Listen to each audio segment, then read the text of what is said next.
So here's my final message to you, because I've gotten carried away. I thought I was going to send you like a 5-minute message, but as you can see, there's no script here. It's just me going a little crazy with you, but I want to really see you get what you want this year. Don't let this year be like last. And if last year was great, still don't let it be that way. Raise the standard.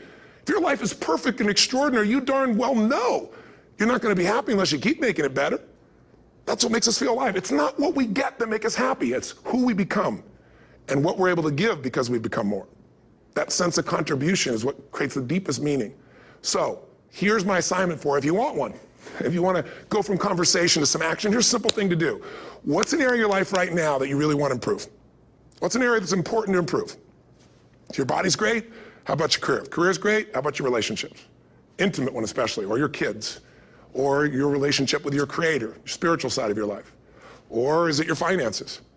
Figure an area that really matters. Decide on that area. Number one, write down what your life is like in that area right now as specifically as possible. So you might say, well, I'm 13.5 pounds overweight, whatever the weight is, whatever the situation is, or my body fat's like this, or I wake up exhausted in the morning, and you write the truth of where you are right now. So you're real clear. Or I'm not in a relationship. I say I want a relationship, but I'm not in one, and I don't seem to find them. All the good ones seem to be gone is my belief. And I really do want one, but I don't have it. Whatever your definition. Or I'm in a relationship, and God, I wish I wasn't in a relationship. I'm planning my escape, wherever you are. Or I have a wonderful relationship, we love each other, but there just isn't enough passion. Just write the truth of where you are. The area you want to change, but write how it is. And then the second step is, and this is where you got to be really honest with yourself. What are the rituals that have put me there? Because whatever results you're getting, even if you don't like the results, there's some rituals that are keeping you in that place. There's some rituals of what you eat or don't eat, how you move or don't move, how you sleep or don't sleep. There's some rituals in the lack of variety or spice or energy or focus in an area.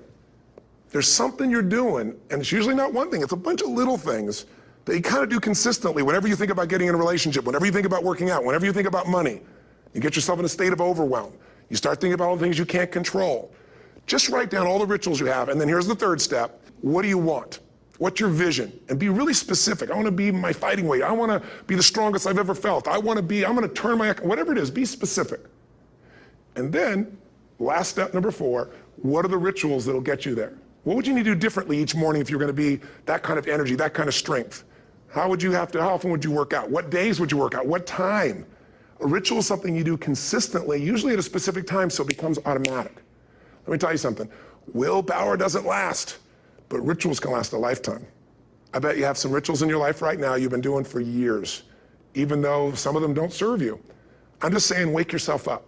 If you want a new year and a new life, you don't need to start on January 1st. Start today. Start with this little video. And just begin to see what happens and see how easy it is to just do a few little rituals. Don't do them all, just do 2 or 3 new things. And you know what happens? You'll get momentum. Because once you discipline yourself in one area of your life, you feel yourself doing it in other areas as well. And I always say something that my original teacher taught me. I always remind people, there's always 2 pains in life. There's the pain of discipline, or there's the pain of regret.